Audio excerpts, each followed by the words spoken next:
ओम मुनित्रयं नमस्कृत्य युक्तिः परिभाव्य च वैयाकरणसिद्धान्तकौमुदीं विरच्यते श्रौत्रार्हन्ति च निर्गुणैर्महर्षिभिरहरतिमं तोष्टुयमानोऽप्यगुणो विभुर्विजयतेतरां पूर्वार्धे कथितास्तुल्यपञ्चमाध्यायवर्तिनः प्रत्यया अथ कथ्यन्ते तृतीयाध्यायगोचराः।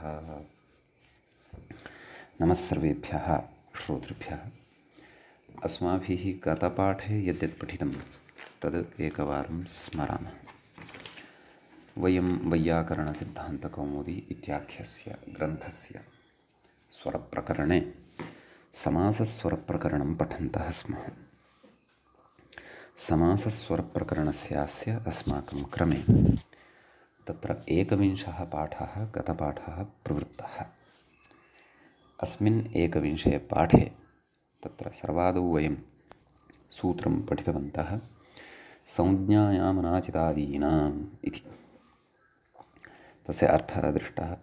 गतिकारकोपपदात्तान्तम् अन्तोदात्तम् आचितादीनां वर्जयित्वा इति। ततः उपहूतशाकल्यः परिजग्धः कौण्डिन्यः इति उदाहरणद्वयं दृष्ट्वा अनेति किं नाम अनाचितादीनामिति कुतः उक्तमिति चेत् आचितम् आस्थापितमित्यत्र उत्तरपदान्तोदात्तता न भवति इति पठितम्। ततः अग्रिमं सूत्रं पठितं प्रवृद्धादीनाञ्च प्रवृद्धादिगणे पठितानां शब्दानां क्तान्तम् उत्तरपदमन्तोदात्तं भवति इति। प्रवृद्धः प्रयुतः इत्यत्र उत्तरपदान्तोदात्तता दृष्टा। ततश्च असंज्ञार्थोऽयमारम्भः आकृतिगणोऽयं। नाम किमर्थमिदं सूत्रमपेक्षितमिति चेत् तत् प्रकृते उक्तं। ततः अग्रिमं सूत्रं पठितं कारकादत्तश्रुतयोरेवाशिषी इति। तत्र तत्पुरुषे संज्ञायामाशिषि कारकात् परयोः दत्तश्रुतयोरेव तान्तयोः अन्तः उदात्तः स्यात् इति। अपि च सर्वत्रापि यत्र तत्पुरुषे इति कारकात् दत्तश्रुतयोरेव इति तत्पुरुषे इति सम्बध्यते, अतः एव व्याख्यायामपि तथा उक्तमेव। अस्तु, अस्य उदाहरणानि दृष्टानि। देवदत्तः विष्णुसुतः ततः कारकात् किं सम्भूतो रामायणः, दत्तश्रुतयोः किं देवपालितः, अस्मान्नियमादत्र संज्ञायामनाचितादीनामिति न तृतीयाकर्मणि इति तु भवति एव। किं कारकावधारणं यथा स्यात् दत्तश्रुतावधारणं मा भूत्, अकारादपि दत्तश्रुतयोः अन्तः उदात्तो भवति संश्रुतः। आशिषि किं देवैः खाता देवखाता आशिष्येव इति इत्येवम् अत्र इष्टः नियमः। तेन अनाहतो नदति देवदत्तः इत्यत्र न शङ्खविशेषस्य सौज्ञेयं तृतीयाकर्मणि इति पूर्वपदप्रकृतिस्वरत्वमेव भवति इति च तत्र पठितम्। एते सर्वे विचाराः आहत्यत्र कृताः। तदनन्तरम् इत्थं भूतेन कृतमिति च इति अग्रिमं सूत्रं पठितम्। अस्य अर्थः दृष्टः। इत्थं भूतेन कृतमित्येतस्मिन्नर्थे यः समासः तत्र क्तान्तम् उत्तरपदमन्तोदात्तं स्यात् इति। सुप्तप्रलपितम् इति तत्र उदाहरणं दृष्टम्। उदाहरणान्तरं प्रमत्तगीतम् इति च दृष्टं। ततः तत्र कृतमिति क्रियासामान्ये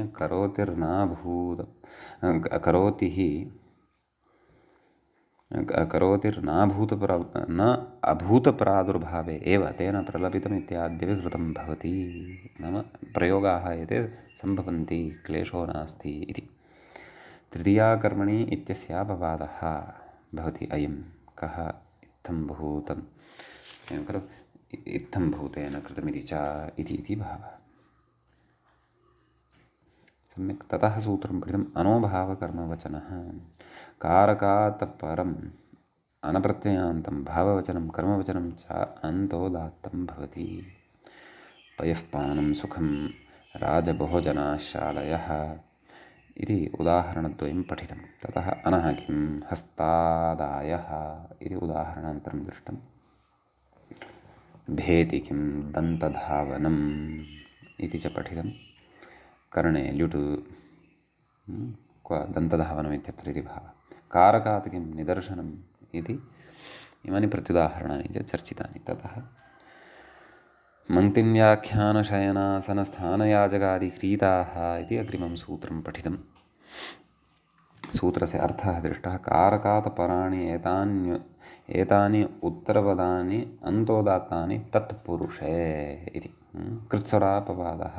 ततः रथवर्त्मा, पाणिनिकृतिः, छन्दोव्याख्यानं, राजशयनं, राजासनम्, अश्वस्थानं, ब्राह्मणयाजकः, गोक्रीतः इत्यादीनि इमानि उदाहरणानि अत्र साधितानि। ततः कारकात् किं प्रभूतौ सङ्गतिम्, अत्र कारकात् परतः तिङन्तं न भवति इति कृत्वा तत्र किमुच्यते, अत्र तादौ निति च कृत्यतौ, तादौ च निति कृत्यतौ इत्यतः इति अयं स्वरः भवति। नाम प्रकृतिस्वरः एव अत्र भवति इति भावः इति एतावन्ति सूत्राणि वयं गते पाठे पठितवन्तः।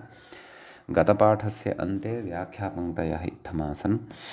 छन्दो व्याख्यानम् इति करणे ल्युट्, शयनासनस्थानेष्वधिकरणे ल्युट् ब्राह्मणयाजक इति। याजकादिभिश्च इति सूत्रे षष्ठीसमासार्थं ये याजकादयः त एव गृह्यन्ते प्रभूतौ सङ्गतमिति। तादौ च निति कृत्यतौ इति पूर्वपदप्रकृतिस्वरः एव अत्र भवति इति एतावत् पर्यन्तं व्याख्याभागं च वयं गते पाठे पठितवन्तः। अयम् अस्माकं क्रमे समासस्वरप्रकरणस्य 21 पाठः प्रवृत्तः अभूत्। अधुना तावत् समासस्वरप्रकरणस्य अस्य 22 पाठः अस्माकं क्रमे प्रवृत्तः भवति, आरब्धो भवति। तत्र अग्रिमं सूत्रम् अस्माभिः अधुना पठनीयं वर्तते। व्याख्याता सूत्रं प्रति इङ्गितं करोति। सप्तम्या मूले पश्यामश्चेत् तत्र सूत्रं भवति सप्तम्याः पुण्यम् इति। अत्र सप्तम्याः इति पञ्चमी विभक्तेः एकवचनान्तं पदं भवति। पुण्यम् इति प्रथमाविभक्तेः एकवचनान्तं भवति। ततः प्रकृते किं किम् अनुवर्तते इति द्रष्टव्यम्। अन्तः इति अधिकारः अत्र भवति। उत्तरपदादिः इत्यतः उत्तरपदस्य इत्यनुवर्तते। आदिरुदात्तः इत्यतः उदात्तः इति च अनुवर्तते। सम्यक्। तत्र मूले शेषपूरणेनैव सूत्रार्थः उक्तः वर्तते। अन्तोदात्तं व्याख्यातारं पश्यामश्चेत् सः विस्तरेण सूत्रार्थं कथयति। नाम सम्पूर्णं सूत्रार्थं कथयति। पुण्यम् इत्येतद् उत्तरपदम् अन्तोदात्तं किं सप्तम्यन्तात् परं पुण्यम् इत्येतद् उत्तरपदम् अन्तोदात्तं स्यात् तत्पुरुषे। तर्हि तत्पुरुषे शालायां नपुंसक इत्यतः तत्पुरुषे इत्येतस्यापि अत्र सम्बन्धः अस्ति इति अवगन्तव्यम्। सम्यक्। अध्ययनपुण्यं व्याख्याता कथयति। अध्ययनेन पुण्यम् इति विग्रहः। सप्तमीति योगविभागात् समासः। अध्ययनेन इति तु सुतरां न खलु युज्यते। अध्ययने इत्येव वक्तव्यम्। अध्ययने। अन्यथा तत्र सप्तम्यन्तं कथं वा लभ्येत पूर्वपदम्। अध्ययने पुण्यम् इति विग्रहः भवति। किं कथयति। सप्तमीति योगविभागात् समासः। अन्यथा शौण्डादिषु पुण्यशब्दः नान्तर्भवति खलु इति कृत्वा। सम्यक्। ततः तत्पुरुषे तुल्यार्थेति प्राप्तं। नाम तेन सूत्रेण पूर्वपदप्रकृतिस्वरः अत्र प्राप्तः, परन्तु प्रकृतसूत्रेण उत्तरपदान्तोदात्तत एव भवति। ततः अनुदात्तं पदमेकवर्जमिति शेषानेघातः च अत्र अवगन्तव्यः। सम्यक्। दलकृत्यं प्रस्तौति मूले सप्तम्याः किं वेदेन पुण्यं वेदपुण्यम् अत्र सप्तम्यन्तात् परतः पुण्यशब्दः नास्ति इति कृत्वा प्रकृते पूर्वपदप्रकृतिस्वरः एव तत्पुरुषे तुल्यार्थ तृतीया सप्तम्युपमाना द्वितीया कृत्याः इत्यनेन सूत्रेण भवति इति भावः। समीचीनं। तच्च सूत्रं पूर्वं सुपठितमेव। एतावान् विशेषः सप्तम्याः पुण्यम् इति सूत्रे भवति। अग्रिमं सूत्रम् अधुना वयं पठामः। अग्रे सूत्रं भवति व्याख्याता इङ्गितं करोति ऊणार्थ मूलं पश्यामश्चेत् ऊणार्थकलहं तृतीयायाः इति भवति सूत्रम्। ऊणार्थकलहम् इति प्रथमाविभक्तेः एकवचनान्तं पदं भवति। तृतीयायाः इति पञ्चमी विभक्तेः एकवचनान्तं पदं भवति। ऊणस्य अर्थः ऊणार्थः अथवा ऊणः अर्थः यस्य सः ऊणार्थः इति उभयथापि विग्रहः द्रष्टुं शक्यः, विचारयितुं शक्यः। प्रकृते बहुव्रीहिः तदनन्तरं किम् ऊणार्थश्च कलहश्च ऊणार्थकलहं तर्हि प्रकृते षष्ठी तत्पुरुषगर्भः अथवा बहुव्रीहिगर्भः समाहारद्वन्द्वः भवति। अन्तः इति अधिकारः सम्बध्यते उत्तरपदादिः इत्यतः उत्तरपदस्येति लभ्यते, आविरुदात्तः इत्यतः उदात्तः इति लभ्यते। एवं खलु तत्र सूत्रार्थः द्रष्टव्यः। मूले तु किं मूले सूत्रार्थः नोक्तः स्पष्टत्वात् व्याख्याता सूत्रार्थं कथयति। किं कथयति? तृतीयान्तात् पराणि ऊणार्थानि नाम पूर्वपदमत्र तृतीयान्तमपेक्षितं, ततः परतः ऊणार्थानि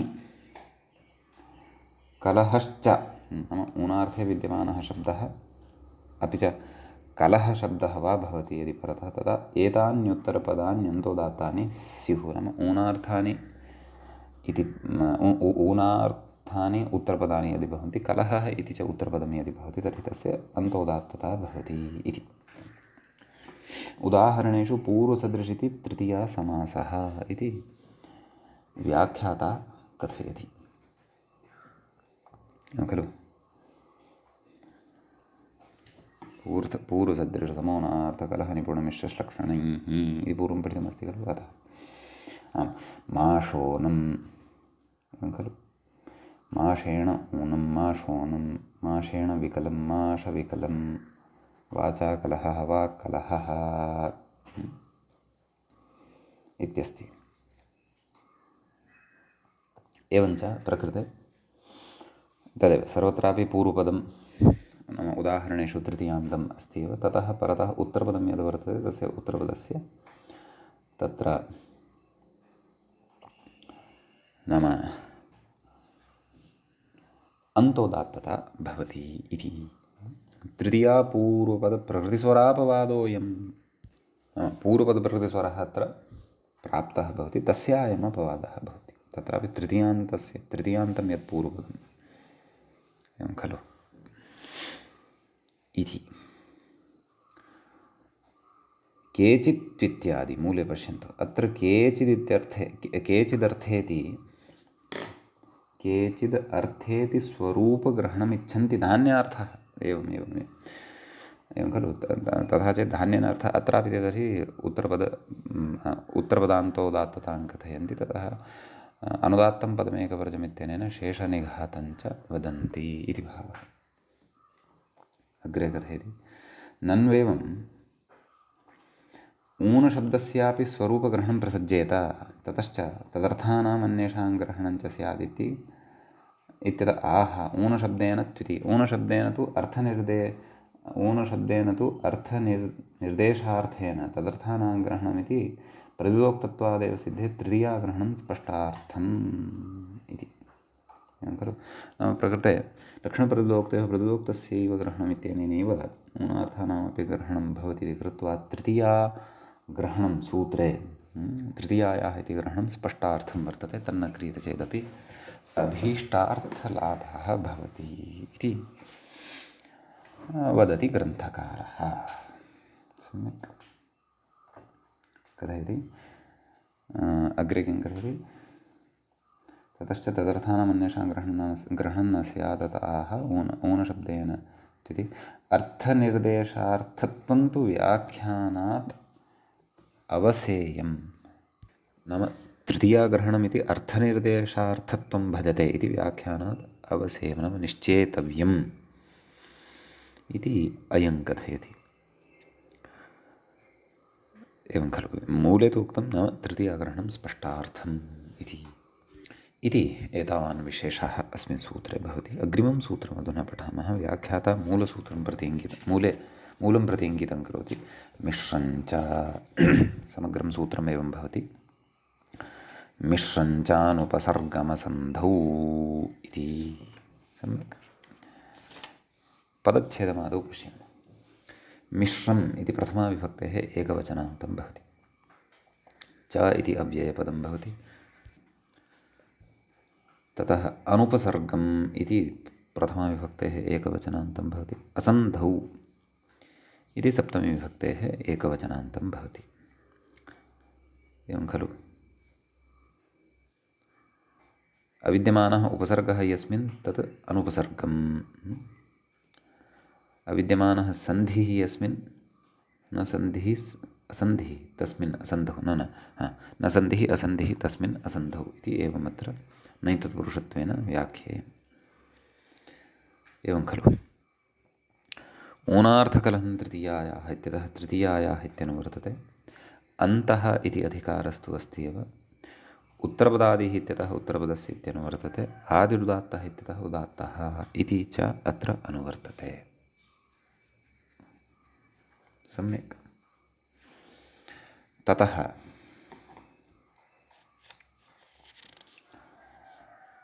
सूत्रार्थः द्रष्टव्यः।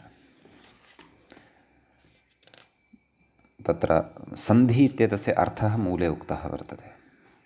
तत्र यद्यपि आगच्छति व्याख्याता तदपि कथयिष्यति। कथयति तृतीयान्तात् व्याख्यायामेव सूत्रार्थः द्रष्टव्यः। तृतीयान्तात् परम् अनुपसर्गं मिश्रम् अन्तोदात्तं स्यात् असन्धौ इति। तृतीयान्तं पूर्वपदमपेक्षितं ततः परतः मिश्र इति शब्दः अपेक्षितः। स च शब्दः अनुपसर्गभूतः अपेक्षितः। तत्र उपसर्गः कोऽपि न स्यात्।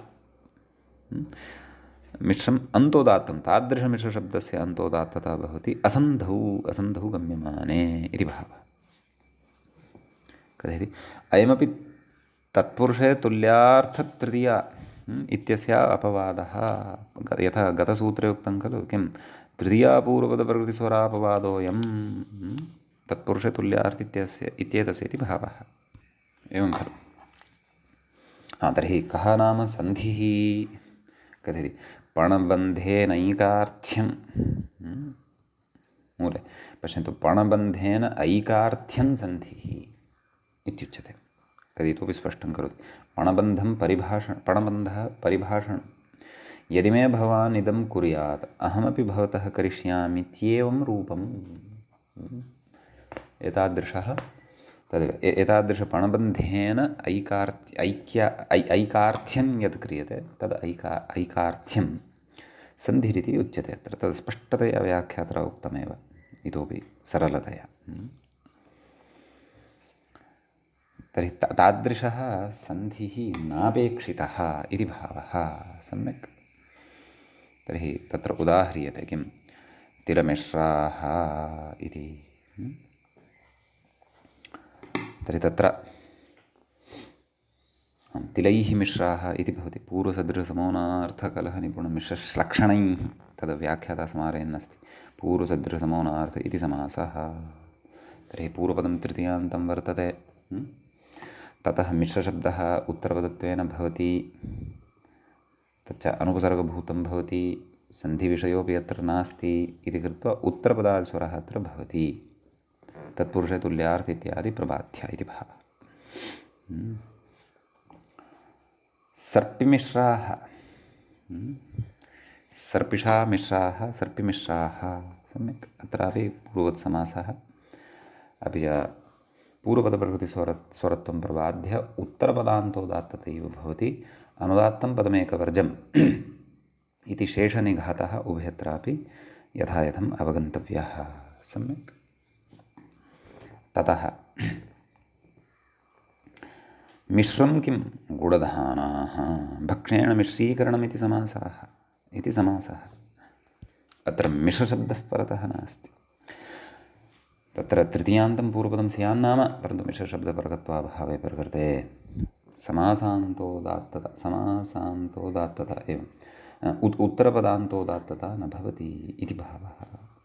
इति तत्पुरुषे तुल्यार्थतृतीया इत्यादि सूत्रद्वारा पूर्वपदप्रकृतिस्वरे एव भवति इति भावः।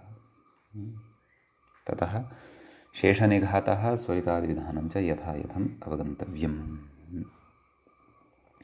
अनुपसर्गं किं तिलसम्मिश्राः इत्यस्ति। ततः अनन्तरं पूर्णविरामस्थापनमपि कर्तव्यम्। तिलसम्मिश्राः तर्हि प्रकृते मिश्रशब्दः यः वर्तते सः अनुपसर्गभूतः नास्ति। तत्र उपसर्गः वर्तते सम् इति, एवं खलु। सम् इति धातोः, सम् इति उपसर्गात् मिश्रधातोः प्रत्ययविधाने सति सम्मिश्र इति सिद्धं वर्तते। अतः प्रकृते अनुपसर्गे नाम तत्र उक्तं खलु मिश्रं चानुपसर्गमसन्धौ अनुपसर्ग इति ग्रहणसामर्थ्यात् प्रकृते उत्तरपदान्तोदात्तता न भवति, परन्तु तत्र पूर्वपदप्रकृतिस्वरः एव अत्र अवगन्तव्यः अथवा यथायथम् अन्यस्वरप्राप्तिः अस्ति चेत् सा द्रष्टव्या। उत्तरपदान्तोदात्तता तु न भवति। सम्यक्। आम्, व्याख्याता कथयति कथं पुनः मिश्रशब्दस्य विधीयमानं सोपसर्गेण लभ्यते। अतः आह मिश्रग्रहणे इत्यादि मूले मिश्रग्रहणे सोपसर्गग्रहणस्य इदमेव ज्ञापकम्। एवं खलु। नाम मिश्रशब्दस्य तत्र उपसर्गपूर्वकस्यापि समासः भवति। तिलसम्मिश्राः इत्यत्र केन पूर्वसदृशसमोनार्थमिश्रलक्षणे इत्यादि सूत्रेण, एवं खलु। पूर्वसदृशसमोनार्थकलहनिपुणमिश्रलक्षणै इत्यनेन कथयति मिश्रग्रहणे सोपसर्गस्य इदमेव ज्ञापकं भवति। अन्यथा अनुपसर्गात् इति तत्र मिश्रं चानुपसर्गमसन्धौ इति अनुपसर्गमिति कुतः उच्येत। तदेव कथयति अग्रे तेन मिश्रश्लक्षणैरित्यादि विधीयमानः समासः सोपसर्गेणापि सिद्धः। अयं विचारः पूर्वं पठितः आसीत् इति अहं स्मरन् अस्मि। अस्तु इति अयं विशेषः। अग्रे पृच्छति असन्धौ किं मिश्रमचानुपसर्गमसन्धौ इत्यत्र असन्धौ इति दलनिवेशः कुतः, किमर्थः, का तत्रापेक्षा इति चेत् तत्र उच्यते मिश्रग्रहणे सोपसर्गग्रहणस्य इदमेव क्षन्तव्य किं कथयति असन्धौ किं ब्राह्मणमिश्रो राजा ब्राह्मणैः सह संहितः ऐकार्थ्यमापन्नः, एवं खलु। तदेव कथयति यदि मे भवन्तः कार्यं कुर्युः तदा अहं भवताम् उपकारं करिष्यामि इत्येवं रूपेण पणबन्धेन कृत्वा ब्राह्मणैः सह मिलितः इत्यर्थः, एवं खलु। अपरे तु स्वरूपभेदग्रहणं सन्धिः, स्वरूपभेदस्य ग्रहणं सन्धिः भवति इति केचन कथयन्ति। ब्राह्मणमिश्र इत्यत्र ब्राह्मणनैकी भावेपि राजा स्वरूपेण गृह्यते। गुडमिश्र इत्यत्र गुडेन ऐकीभूतस्य स्वरूपभेदो न गृह्यते इत्याहुः इति मतान्तरमपि प्रकृते उपस्थापितवान् व्याख्याता। शेखरे अस्ति वा अयं विचारः इति द्रष्टव्यं भवतु न। ततः अस्मिन् सूत्रे एतावानेव विशेषः भवति। अग्रिमं सूत्रम् अधुना वयं पठामः। अग्रिमं सूत्रं प्रति व्याख्याता इङ्गितं करोति, कथयति नयो गुणमूले पश्यामश्चेत् तत्र सूत्रं भवति नयो गुणप्रतिषेधे सम्पाद्यर्हितालमर्थास्तद्धिताः एवमस्ति सूत्रम्। सूत्रस्य पदपरिचयः आदौ प्राप्तव्यः, ततः विग्रहादिकं पश्यामः। नयः पञ्चमी विभक्तेः एकवचनान्तं पदं भवति। गुणप्रतिषेधे इति सप्तमी विभक्तेः एकवचनान्तं भवति। ततः सम्पाद्यर्हतालमर्थाः एवं खलु। अत्र पाठभेदः अपि दृश्यते। सम्पाद्यर्हहितालमर्थाः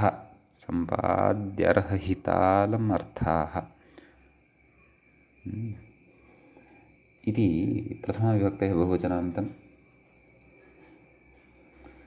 ततश्च तद्धिताः इति प्रथमाविभक्तेः बहुवचनान्तं भवति।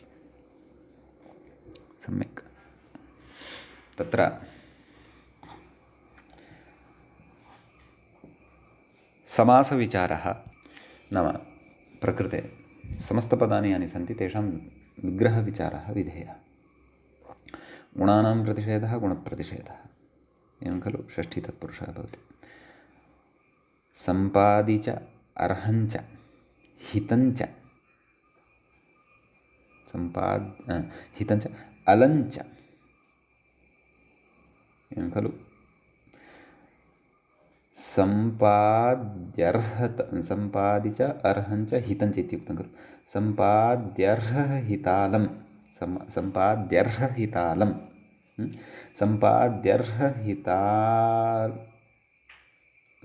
सम्पाद्यर्हहितालम् अर्थाः येषां ते सम्पाद्यर्हहितालमर्थाः। सम्यक्। इति प्रकृते विग्रहः ज्ञेयः। सम्पाद्यर्हहितालम् अर्थाः एवं खलु। येषां ते बहुव्रीहिः भवति। इतरेतरयोगद्वन्द्वगर्भ बहुव्रीहिः भवति। प्रकृते किं किम् अनुवर्तते इति द्रष्टव्यम्। अन्तः इति अधिकारः अस्ति। उत्तरपदादिः इत्यतः उत्तरपदस्य इति अनुवर्तते। ततश्च आदिरुदात्तः इत्यतः उदात्तः इति च लभ्यते। इदानीं सूत्रार्थः द्रष्टव्यः। मूले पश्यामः। सम्पाद्याद्यर्थतद्धितान्ताः तद्धिताः इत्यपि उक्तं खलु। सम्पाद्याद्यर्थतद्धितान्ताः नयः गुणप्रतिषेधे वर्तमानात् परे अन्तोदात्ताः भवन्ति। सम्यक्।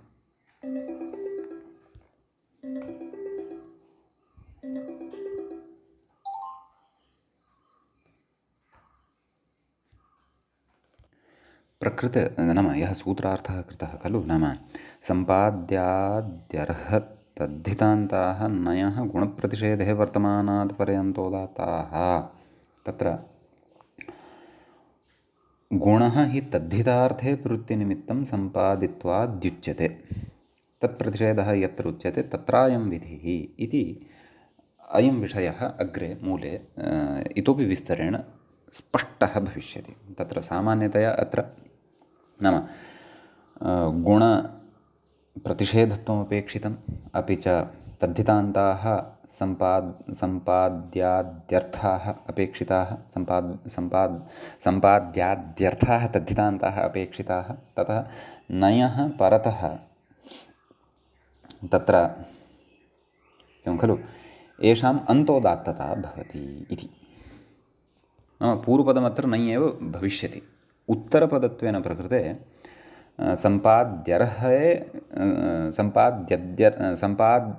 सम्पाद्यार्हाः अथवा सम्पाद्यादयः ये अर्थाः वर्तन्ते तेषु अर्थेषु विहिताः तद्धितान्ताः शब्दाः अथवा तद्धितान्तोत्तरपदानि अत्र अपेक्षितानि वर्तन्ते इति बुद्धौ स्थापनीयम्। ततः वयम् अग्रिमं नाम अत्र उदाहरणानि आदौ पश्यामः। किमस्ति? कारणवेष्टकिकम् इति। तर्हि तत्र किं कथ्यते मूले? करणवेष्टकाभ्यां सम्पादि वेष्टकिकम् एवं खलु। तत्र कथ्यते सम्पादिनी इति। सम्पादिनि इति प्राग्वतेष्ठञ्। सम्यक्। तर्हि प्रकृते कर्णवेष्ट इति शब्दात् किं साधितं? कारणवेष्टकिकम् एवं कर्णवेष्टक इत्यस्मात् शब्दात् अत्र अयं प्रत्ययः भवति। कः? सम्पादिनी इत्यत्र तत्र प्राग्वतेष्ठञ् इति ठञ् अधिकारे सम्पादिनी इत्यनेन ठञ् इति प्रत्ययः भवति। आरम्भात् तत्र प्रकृतिं यदि पश्यामः, तत्र करणश्च वेष्टनञ्च कर्णवेष्टने ताभ्यां सम्पादिनीति सूत्रं तद्धिते पठितं वर्तते। अतः अत्र विषयस्य अवगमने क्लेशः न स्यात् इति अहं चिन्तयामि। ताभ्यां सम्पादि इति विग्रहे सम्पादिनी इत्यनेन सूत्रेण ठञ् इति प्रत्ययः। तर्हि कर्णवेष्टक इति भवति खलु। कर्णश्च वेष्टकञ्च इति। यतः उदाहरणं तु कारणवेष्टकिकम् इति साधने। अतः कर्णवेष्टक ठञ् कर्ण आदिवृद्धि कारणवेष्टक इक यस्य चेति अलोपः कारणवेष्टकिक। ततः नया समासः न कारणवेष्टकिक अकारणवेष्टकिक। सम्यक्। प्रकृते गुणप्रतिषेधार्थे नै वर्तते। उक्तं खलु गुणप्रतिषेध किं सूत्रार्थे उक्तं खलु। तत्र नयः गुणप्रतिषेधे नयः गुणप्रतिषेधत्वं प्रकृते भवेत्। यतः प्रतिषेधस्तु कथञ्चित् नया एव खलु कर्तव्यः। अतः तत्र गुणप्रतिषेधः अर्थतः गम्यमानः स्यात्। अतः तत्र प्रकृतसूत्रेण नाम नयः परतः प्रकृते वेष्टकिक इति इत्येतस्य तद्धितान्तता अपि अस्माभिः अधुनैव सम्पादिता। अतः प्रकृते नयो गुणप्रतिषेधे सम्पाद्यर्हितालमर्थास्तद्धिताः इत्यनेन सूत्रेण उत्तरपदान्तोदात्तता भवति। ततश्च अनुदात्तं पदमेकवर्जम् इत्यनेन शेषनिघातः भवति इति चापि अत्र अवगन्तव्यम्। एवं खलु। इदानीं सम्पाद्यर्थे तद्धितान्तस्य इदम् उदाहरणं दृष्टम्। अधुना अर्हार्थे तद्धितान्तस्य उदाहरणं पश्यामः। छेदम् अर्हति छैदिकः इत्यस्ति। न छैदिकः अच्छैदिकः। व्याख्याता कथयति छेदादिभ्यो नित्यम् इति ठक् नाम छेदशब्दात् ठक् इति प्रत्ययः भवति। आदिवृद्ध्यादिकं कृते छैदिक इति शब्दः साध्यते। न छेदिकः अच्छैदिकः। तर्हि अत्रापि तदेव गुणप्रतिषेधे नया समासः भवति। न छेदः अच्छैदिकः न छैदिकः अच्छैदिकः तथा तदेव गुणप्रतिषेधे सम्पाद्यर्हितालमर्थास्तद्धिताः इत्यनेन सूत्रेण उत्तरपदान्तोदात्तता भवति। उत्तरपदाद्युदात्तता इति न उत्तरपदान्तोदात्तता भवति। शेषनिघातः नाम अच्छैदिक इत्यत्र ककारात् परतः विद्यमानः अकारः उदात्तः। ततः अनुदात्तं पदमेकवर्जम् इत्यनेन शेषनिघातः भवति। अच्छैदिकः इति रूपं तत्र सिद्धं भवति। सम्यक्। अग्रे हितार्थे तद्धितार्थः सम्पाद्यर्हित इति अस्ति खलु। तदपि ग्राह्यं। हितार्थे तद्धितार्थे परतः तत्र नयः तद्धितान्ते पदे परतः उत्तरपदान्तोदात्ततायाः उदाहरणं पश्यामः। न वत्सेभ्यः हितः अवत्सीयः इति व्याख्याता कथयति वत्सीय इति तस्मै हितमिति छः न वत्स् इति शब्दात् छ प्रत्ययः भवति। ईय इति तस्य स्थाने आदेशः भवति। वत्सीय इति शब्दः साध्यते। न वत्सीयः अवत्सीयः इति भवति। तर्हि अवत्सीय इत्यत्र प्रकृतसूत्रेण उत्तरपदान्तोदात्तता भवति। ततः अनुदात्तं पदमेकवर्जम् इत्यनेन शेषनिघातः भवति इति भावः। हित तदनन्तरम् अन्तिमः अर्थः अस्ति अलम्। तद्धितार्थः कः? अलम् इति अस्ति। न सन्तापाय प्रभवति असान्तापिकः इत्युच्यते। व्याख्याता कथयति तस्मै प्रभवति सन्तापादिभ्यः इत्यनेन सूत्रेण कथयति ठञ् इति ठञ् इत्यनेन सन्तापशब्दात् ठञ् इति भवति। अतः सान्तापिक इति साध्यते। ततः गुणप्रतिषेधे विद्यमानेन नया प्रकृते समासः भवति। न सान्तापिक नाम प्रकृते गुणप्रतिषेधः गम्यमानः वर्तते, अतः असान्तापिक इति भवति। ततः समासान्तोदात्त उत्तरपदान्तोदात्तता प्रकृते भवति, न तु समासान्तोदात्तता।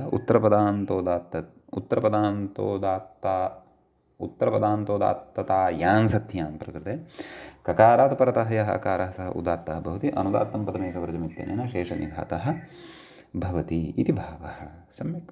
इमानि उदाहरणानि दृष्टानि। इदानीं प्रकृते प्रत्युदाहरणानि पुरस्कृत्य इतोपि सूत्रस्य अर्थः स्फुटः भविष्यति। तत्र पृच्छति नयः किं गर्धभरथम् अर्हति गार्धभरथिकः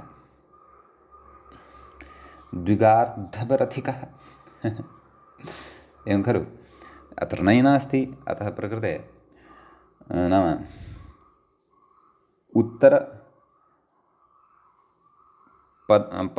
तत्र उत्तरपदान्तोदात्तता अपि न भवति।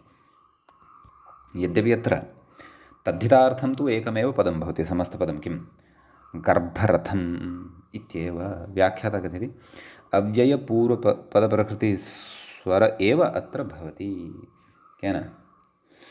तत्र तत्पुरुषे तृतीया तुल्यार्थ इत्यादि सूत्रद्वारा इति भावः। वस्तुतः इदं नास्ति उदाहरणम्। उदाहरणं तु इदं भवति किं विगार्धवरथिकः। तत्र द्वि इति तत्र क्वचित् पाठभेदः अत्र दृश्यते, विगार्धवरथिकः इति। अतः तद्द्रष्टव्यं। यद्यपि द्वि इत्यपि भवितुमर्हति, परन्तु अत्र द्वित्रेषु स्थलेषु पाठभेदं दृष्टवांश्चेत् वि इति दृश्यते। सम्यक्। तर्हि गार्धवरथिकः इति आदौ साधितः खलु। अत्रापि यदि पूर्णविरामापेक्षया अर्धविरामः स्यात् तर्हि स्पष्टता स्यात्। विगार्धवरथिकः, तर्हि अत्र नयः परतः गार्धवरथिक इति शब्दः नास्ति, तद्धितान्तः। प्रकृते तु वि एतस्मात् परतः वर्तते, विगार्धवरथिकः इति शब्दः एवं खलु। अर्हार्थे च तद्धितः अत्र अस्ति एव। अतः प्रकृते उत्तरपदान्तोदात्तता न भवति, अपि तु अव्ययपूर्वपदप्रकृतिस्वर एव अत्र भवति इति व्याख्यात्रा यदुक्तं तद् मनसि स्थापनीयं। सम्यक्। इदानीम् अग्रे गुणप्रतिषेधे किम् इत्युच्यते। गार्धभरथिकात् अन्यः अगार्धभरथिकः। सम्यक्। अत्र गुणप्रतिषेधत्वं न गम्यते खलु। व्याख्याता कथयति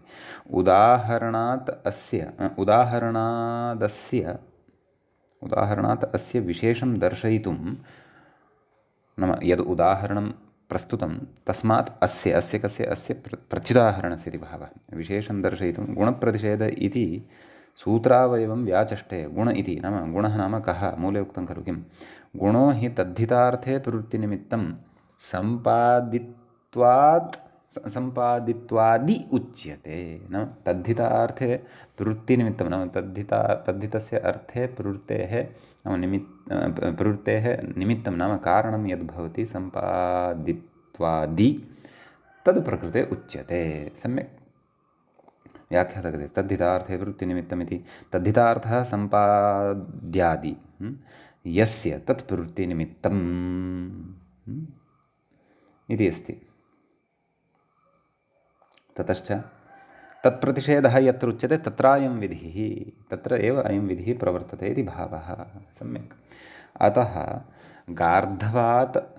गार्धवरथिकात् अन्यः गार्धवरथिकः इत्यत्र तदेव, नाम अन्यः अगार्धवरथिकः इत्यत्र तत्र गुणप्रतिषेधता न गम्यमाना वर्तते। अत्र तु कस्यचित् अन्यस्य विषये उच्यमानं वर्तते, न तु कस्यचित् गुणविशेषस्य प्रतिषेधः वर्तते इति भावः। एवं खलु। अतः प्रकृते उत्तरपदान्तोदात्तता अपि न भवति इति भावः। व्याख्याता अत्र इतोपि कथयन्नस्ति पश्यन्तु सम्पादित्वादिति मूले उक्तं खलु गुणो हि तद्धितार्थे प्रत्यनियुक्तं सम्पादित्वादि उच्यते तत्र कथयन्नस्ति आदिशब्देन तदर्हत्वादेः ग्रहणं सः गुणः इत्युच्यते उक्तं हि संसर्गभेदकं सत् संसर्गभेदकं यत्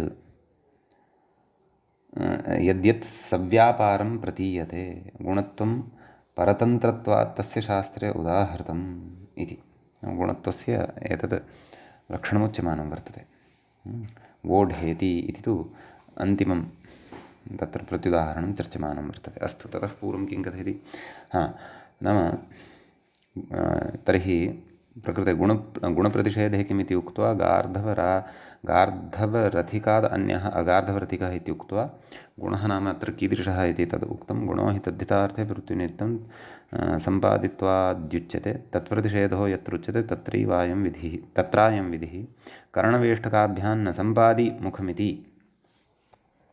नाम गतपङ्क्तौ उक्तं खलु तत्प्रतिषेधः यत्र उच्यते तत्रैवायं विधिः सः गतेषु उदाहरणेषु तादृशः प्रतिषेधः उक्तः खलु किं न कारणवेष्टकिकम् अकारणवेष्टिकिकं तर्हि वेष्टकाभ्यां न सम्पादि मुखं न सम्पादि इति अतः तादृशः गुणप्रतिषेधः तत्र वर्तते यत्र वर्तते तत्रैव अस्याः उत्तरपदान्तोदात्ततायाः प्रवृत्तिः इति भावः समीचीनम् इत्यस्ति विषयः अग्रे प्रत्युदाहरणं कथयति सम्पेति किम् अर्थात् सम्पाद्यर्हितालमर्थास्तद्धिताः इत्युक्तं खलु एते अर्थाः यदि नोच्येरन् तर्हि किं स्यात् कथयति पाणिनीयमधीते पाणिनीयः न पाणिनीयः अपाणिनीयः अत्र तद्धितप्रत्ययः अस्ति परन्तु प्रकृते सम्पाद्याद्यर्थाः न वर्तन्ते तदधीते इति अर्थः प्रकृते वर्तते अतः प्रकृते यद्यपि गुणप्रतिषेधता स्यान्नाम परन्तु अपेक्षिताः तद्धितार्थाः न सन्ति इति कृत्वा उत्तरपदान्तोदात्तता न भवति अपि तु अव्ययेनैकुनिपातानाम् इत्यनेन पूर्वपदप्रकृतिस्वरः यः अकारः सः उदात्तः भवति ततः शेषनिघातः अत्र दृश्यते सम्यक् शेषनिघातः अत्र अवगन्तव्यः यथा यथं स्वरितादिविधानम् एकश्रुतिश्च अवगन्तव्या तद्धिताः किं वक्तुम् अर्हति वोढा अर्हार्थः वर्तते परन्तु अत्र यः त्रिच वर्तते सः त्रिच तद्धितत्वं न भजते कृत्वं भजते कृतप्रत्ययः सः तदेव कथयति अर्हे कृत्यतृचश्च इति त्रिच धत्वढत्वष्टुत्वढलोपेषु सहिवहोरोदवर्णस्य च्योत्वं क्व वोढः न वोढः अवोढः तर्हि अत्र अवोढः इत्यत्रापि सूत्रे तद्धिताः इति ग्रहणसामर्थ्यात् उत्तरपदान्तोदात्तता न भवति परन्तु प्रकृते पूर्वपदप्रकृतिस्वरः एव भवति इति भावः इति नयोगुणप्रतिषेधे सम्पाद्यर्हितारम् अर्थास्तद्धिताः इत्येतस्य सूत्रस्य अयम् अत्र अर्थो भवति इति एतावान् विशेषः अस्मिन् सूत्रे भवति अग्रिमसूत्रस्य तु उदाहरणे विचारं करोति व्याख्याता वयं सूत्रं पठामः सूत्रं भवति एवं ययतोश्चातदर्थे इति तत्र ययतोः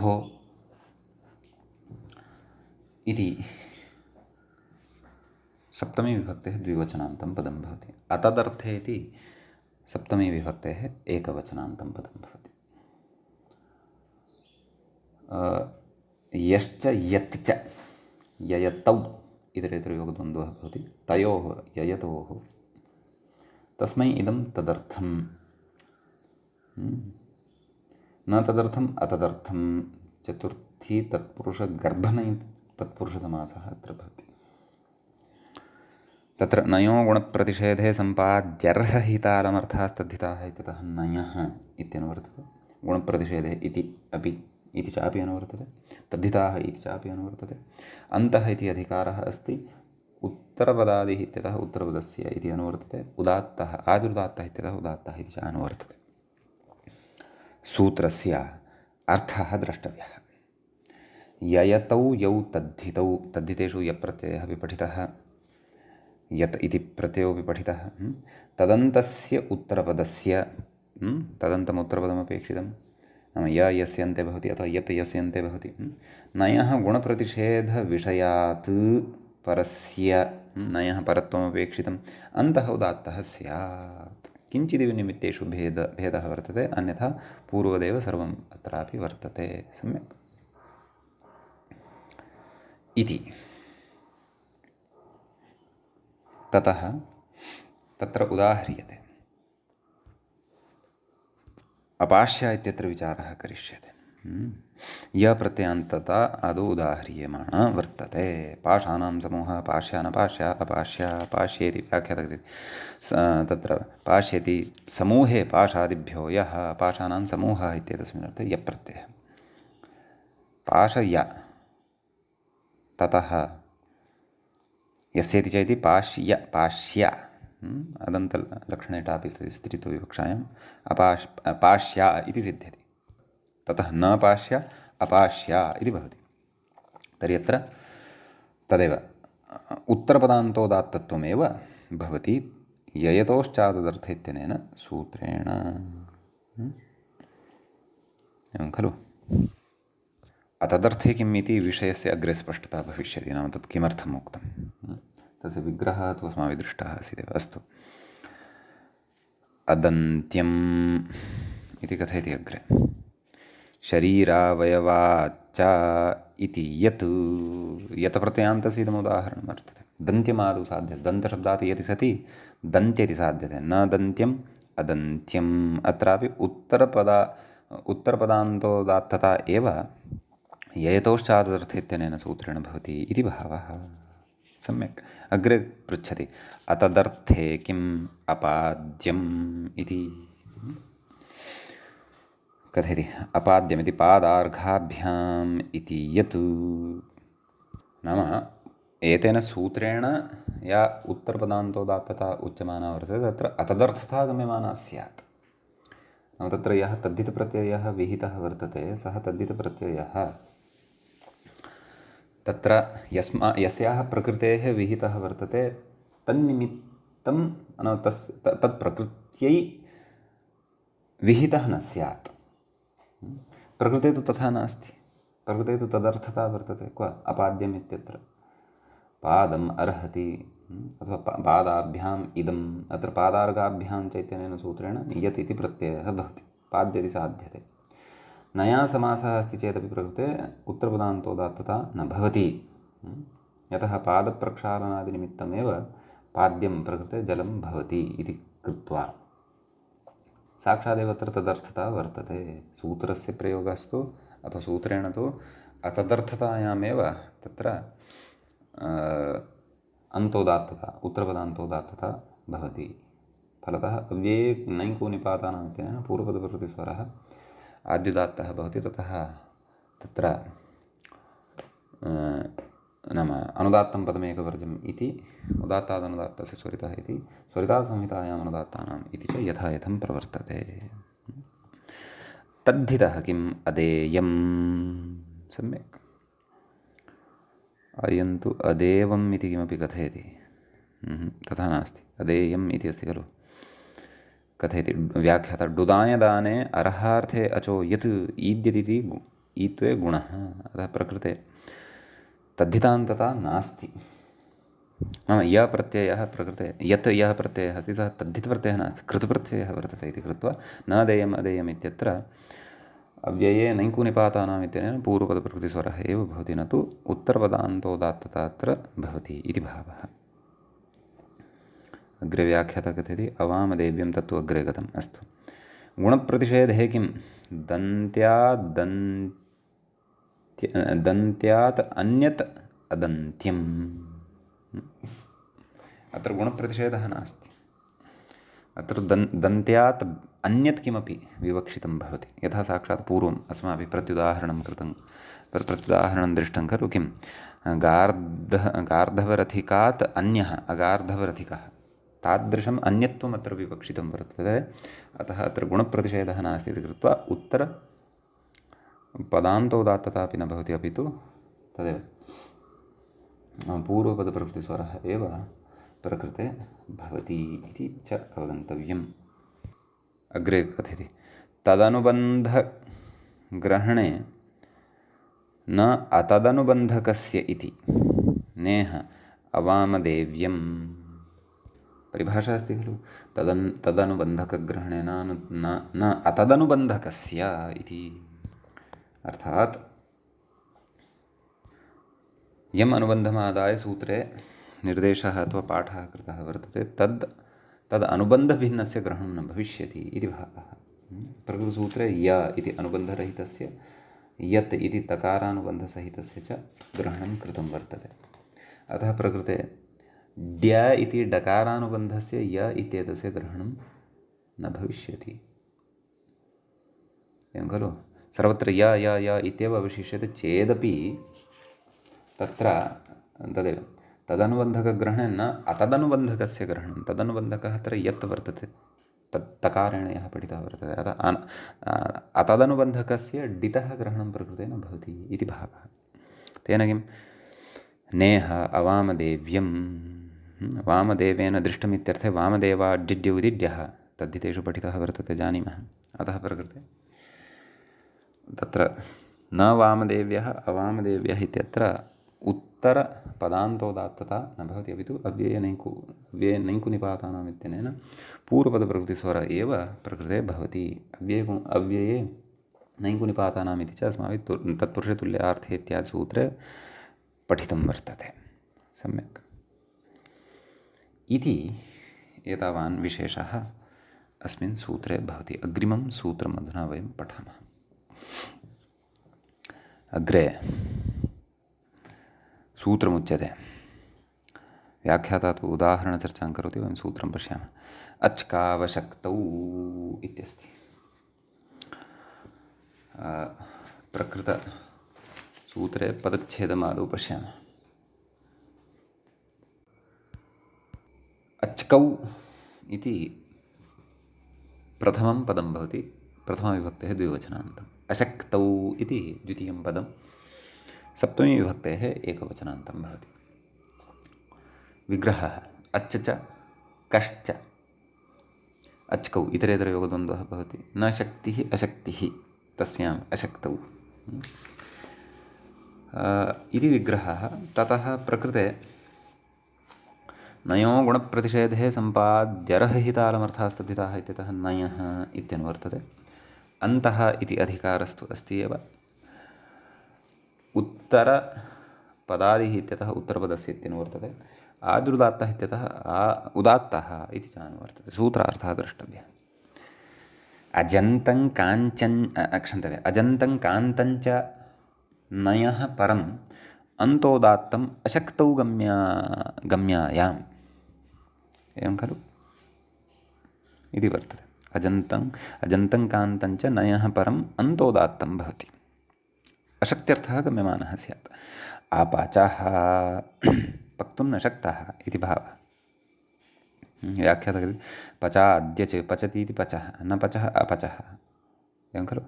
अतः प्रकृते अशक्तित्वं गम्यमानं वर्तते इति कृत्वा अच्कावशक्तौ इत्यनेन तत्र उत्तर पदान्तोदात्तता भवति। ततः शेषनिघातः, अनुदात्तं पदमेकवर्जम्, एवं खलु। अविलिखः कथयति, इघुवदज्ञाप्रीगिरः कः, विपूर्वकात् लिखधातोः कप्रत्ययः। कृत्योकेष्णुच्चार्वादयश्च इति वक्ष्यमाणैः कृत्योकेष्णुभिः साहचर्यात् अच्कयोः कृतोः इह ग्रहणं तेन कृतग्रहणपरिभाषया विलिखशब्दस्य क्तान्तत्वं, विलिखशब्दः अत्र क्तान्तत्वेन गृह्यते इति भावः। अस्तु, एवं तर्हि कप्रत्ययान्तस्य अविलिखः इति उदाहरणं साधितम्। अत्रापि उत्तरपदान्तोदात्ततैव भवति इति भावः। प्रत्युदाहरणं द्रष्टव्यम्। अशक्तौ किम् अपचो दीक्षितः कथयति दीक्षितः शास्त्रविरोधान् न पचति न तु अशक्तत्वेन कश्चन दीक्षितः वर्तते क्वाचित् दीक्षा तेन प्राप्ता वर्तते दीक्षिताः ये वर्तन्ते तैः न पचनीयं तेषां कालहानिः भवति कालः पाके एव गच्छति अतः तैः तत्र पाकः न कर्तव्यः अतः अत्र अशक्तिः नास्ति परन्तु नियमे सः बद्धः वर्तते अतः अपचो दीक्षितः अपचः इत्यत्र उत्तरपदान्तोदात्तता न भवति परन्तु अव्यये नीकु निपातानाम् इत्यनेन पूर्वपदप्रकृतिस्वरः एव भवति इति भावः गुणप्रतिषेधः इत्येव तदपि अनुवर्तते अन्योऽयं पचादपचः नाम पचात् अन्यः अयं यः सः अपचः कथयति आम् तावदेव व्याख्याता तु अग्रिमस्य सूत्रस्य उदाहरणं कथयन्नस्ति अस्मिन् सूत्रे तावत् एतावानेव विशेषः अत्र भवति सूत्रं भवति मूले आक्रोशे च इति अस्ति आक्रोशे इति सप्तमीविभक्तेः एकवचनान्तं पदं भवति च इति अव्ययपदं भवति सम्यक् तदेव प्रकृते नयो गुणप्रतिषेधे सम्पाद्यरहितालमर्थास्तद्धिताः इत्यनेन क्षन्तव्यः पुनः वदामि नयो गुणप्रतिषेधे सम्पाद्यरहितालमर्थास्तद्धिताः इत्यस्मात् सूत्रात् नयः इत्यनुवर्तते ततः अच्कावशक्तौ इत्यतः अच्कौ इति अन्तः इति अधिकारः वर्तते उत्तरपदादिः इत्यतः उत्तरपदस्य इत्यनुवर्तते आदिरुदात्तः इत्यतः उदात्तः इति च अनुवर्तते सूत्रार्थः द्रष्टव्यः नयः परौ अच्कौ अन्तोदात्तौ आक्रोशे गम्यमानः अपचोजाल्मः पचति पचः न पचः अपचः कथयति पक्तुं शक्तोऽपि पक्तुमयं न शक्नोति इत्यनेन प्रकारेण क्षिप्यते नाम तत्र क्षिप्यते नाम अत्र आक्रोशः वर्तते अपचः जाल्मः पक्तुं शक्नोति तथापि न पचति किमपि प्रमादं करोति सति सामर्थ्येपि प्रमादायते इति भावः तदेव उक्तं खलु पक्तुं न शक्नोति इत्येवम् आक्रोश्यते इति तत्र अचप्रत्ययान्तस्य उदाहरणं पचाद्यच् इति भवति खलु कप्रत्ययान्तस्य तु अविक्षिपः इति अस्ति नाम विक्षेपस्य सामर्थ्यमस्ति चेदपि तत्र विक्षिपो न भवति अतः अत्रापि निन्दा वर्तते अविक्षिपः क्षन्तव्यः आक्रोशः वर्तते अतः अत्र उत्तरपदाद्युदात्तता भवति आक्रोशे गम्यमाने अपच इत्यत्रापि अविक्षिप इत्यत्रापि अन्त्यः अच उदात्तः भवति ततः शेषनिघातः च अत्र भवति अपचः अविक्षिपः इति उदाहरणद्वये शेषनिघातेन यथायथं स्वरव्यवस्था च द्रष्टव्या एवं खलु इति भवति अत्रत्यः कश्चन विशेषः अग्रे व्याख्याता किं कथयति तदाह पक्तुम् इत्यादि अदेव दत्त इति अग्रिमसूत्रस्य उदाहरणमस्ति अग्रिमं तु सूत्रं भवति संज्ञायां सप्तमीविभक्तेः एकवचनान्तं भवति प्रकृते एकमेव पदम् आक्रोशे च इत्यतः आक्रोशे इत्यनुवर्तते नयो गुणप्रतिषेधे सम्पाद्यरहितालमर्थास्तद्धिताः इत्यतः नयः इत्यनुवर्तते अन्तः इति अधिकारः अस्ति एव उत्तरपदादिः इत्यतः उत्तरपदस्य इत्यनुवर्तते आदिरुदात्तः इत्यतः उदात्तः इति अनुवर्तते सूत्रार्थः द्रष्टव्यः नयः परम् अन्तोदात्तं संज्ञायाम् आक्रोशे एवं खलु न देवदत्तः अदेवदत्तः कथयति देवदत्तः सन्न्यस्तत्कर्म न करोति स एवम् आक्षिप्यते अत्र पाठः एवमस्ति देवदत्तः सन् यः तत् कर्म न करोति नाम सम्यगेव, परन्तु विच्छिद्य एवं रीत्या तत्र अर्थावबोधाय विच्छिद्य पठनीयमिति भावः। तत् कर्म न करोति इत्येवम् आक्षिप्यते, नाम तत्र आक्रोशः भवति इति कृत्वा। अतः अत्रापि उत्तरपदाद्युदात्ततैव भवति एवं खलु। ततः अनुदात्तं पदमेकवृजम् इत्यनेन शेषनिघातः च अत्र भवति इति भावः। अग्रे व्याख्याता अग्रिमसूत्रगतविशेषं कथयन् अस्ति, तद् वयम् अग्रिमे पाठे पठिष्यामः। अद्यतनपाठः तावत् अत्रैव उपसंह्रियते। मङ्गलं कुर्मः। मुनित्रयं नमस्कृत्य उक्तिः परिभाव्य च वैयाकरणसिद्धान्तकौमुदीयं विरच्यते। श्रौत्रार्हन्ति च नैर्गुण्यैर्महर्षिभिरहृदिवन्तोऽष्टूयमानोऽप्यगुणो विभुर्विजयते तराम्। एवञ्च समासस्वरप्रकरणस्यास्य अस्माकं क्रमे एषः 22 पाठः सम्पन्नतां गतः। नमः सर्वेभ्यः श्रोतृभ्यः भवद्भ्यः।